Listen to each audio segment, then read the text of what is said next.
Langkah Dubai sekadar politik cemas, pembangkang hilang modal. Anwar. Pembangkang dilihat tidak mempunyai kekuatan untuk membawa usul undi tidak percaya terhadap Perdana Menteri di Parlimen. Perdana Menteri Datuk Seri Anwar Ibrahim berkata, dakwaan kononnya kerajaan perpaduan sudah tumbang, yang dimainkan pembangkang juga hanyalah satu propaganda untuk menipu penyokong mereka sendiri agar terus kekal bersemangat. Beliau turut menegaskan kerajaan pernah mencabar pembangkang untuk membawa usul tersebut, namun sudah lebih setahun masih juga tidak dibangkitkan mereka. Sudah lama dah dia, pembangkang, tidak bawa tidak percaya di Parlimen. Setahun dah. Hari-hari kita tunggu tiada. Jadi kita tidak pikir bab itu. Saya tidak pikir dia ada kekuatan untuk bawa usul ini, selain daripada propaganda untuk menipu penyokong-penyokong dia supaya jangan hilang semangat. Saya berbeza pendapat. Tidak mau hilang semangat kalau tak boleh cuba bawa perubahan. Dia bekerja untuk rakyat, rakyat yang akan pilih akhirnya, katanya.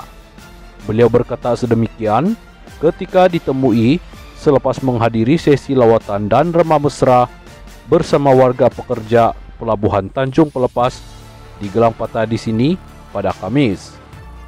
Dalam pada itu mengulas mengenai langkah Dubai, Perdana Menteri menegaskan sudah terbukti bahwa langkah itu hanya politik cemas digunakan pihak yang sudah kehilangan modal. Sekarang dah terbukti bahwa itu hanya politik cemas dalam kalangan yang agak kehilangan modal.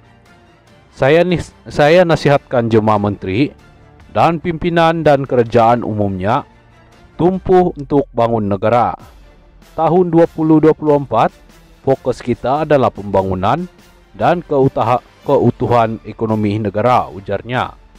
Astro Awani pada Rabu melaporkan beliau berkata yang di Pertuan Agung Al-Sultan Abdullah Riayatuddin Al-Mustafa Bilal Shah bertita bahwa Istana Negara tidak akan terlibat dalam sebarang percaturan politik. Sri Paduka juga menitahkan beliau dan kerajaan Madani untuk meneruskan kerja mengurus negara. Perkara ini intipati sesi menerima menghadap Anwar untuk mesyuarat pra-kabinet di Istana Negara pada Rabu. Yang di Pertua Dewan Rakyat, Tan Sri Johari Abdul mengesahkan tiada sebarang usul undi tidak percaya terhadap Perdana Menteri Datuk Seri Anwar Ibrahim diterimanya setakat ini. Memetik laporan media tempatan, walaupun mesyuarat pertama penggal ketiga akan bermula bulan depan, pembangkang boleh mengemukakan usul untuk dimasukkan dalam senarai. Kita tidak terima apa-apa usul berkaitan dan sesiapa sahaja ahli parlimen boleh kemukakan apa saja usul itu sekarang walaupun mesyuarat belum bermula. Bagaimanapun, terpulang kepada speaker untuk menolak usul atau menerimanya, yang mana keputusan akan diumumkan semasa persidangan Dewan Rakyat nanti, katanya. Ketua Penerangan PAS Ahmad Fadli Syahari sebelum ini dilaporkan berkata, tiada jaminan jelas bahwa usul undi tidak percaya terhadap keabsahan Perdana Menteri Datuk Seri Anwar Ibrahim akan diterima yang di Pertuan Dewan Rakyat jika pembangkang menghantar usul berkenaan. Jelasnya, ia dibuktikan apabila beberapa usul yang dibawa pembangkang sebelum ini ditolak mentah-mentah oleh Johari. Mengulas lanjut, Johari berkata, speaker yang akan membuat keputusan sama ada usul itu diterima atau tidak berdasarkan prosedur dan peraturan yang ditetapkan Dewan Rakyat. Jika memenuhi peraturan mesyuarat, insya Allah saya akan pertimbangkan. Semua perlu paham bahawa saya terikat dengan peraturan mesyuarat, bukannya buat keputusan sembarangan.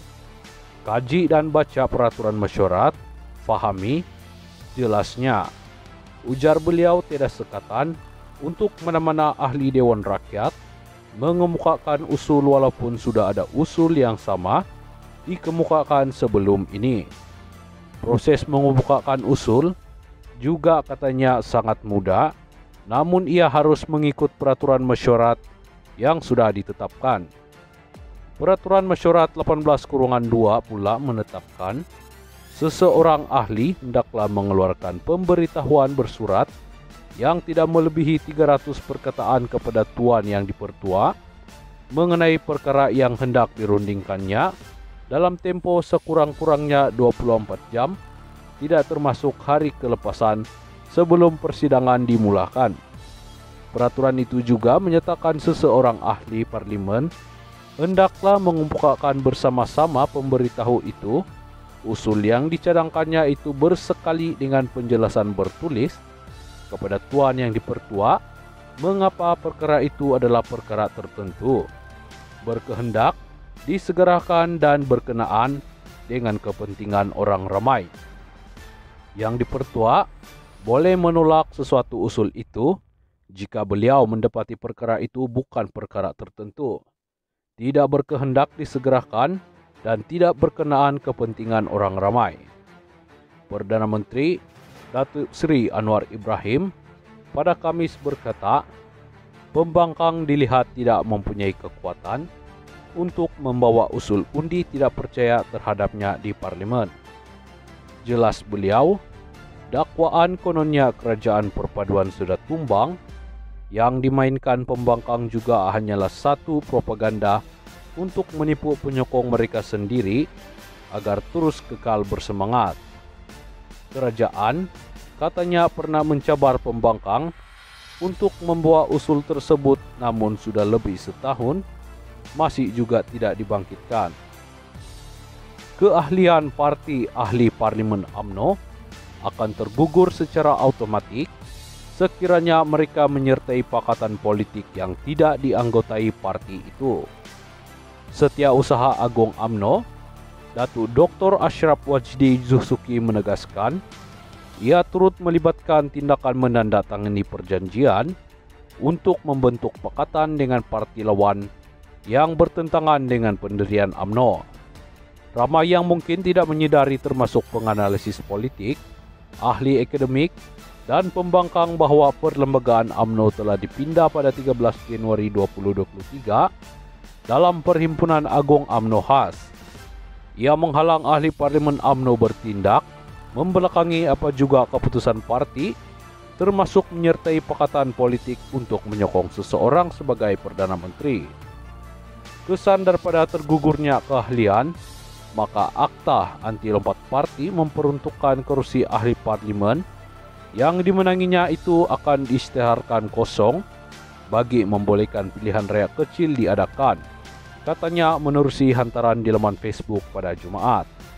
Dalam pada itu, Ashraf Wajdi menjelaskan setiap ahli parlimen UMNO dan Barisan Nasional juga terikat dengan bond berjumlah Rm100 juta yang ditandatangani di hadapan Pesuruhjaya Sumpah.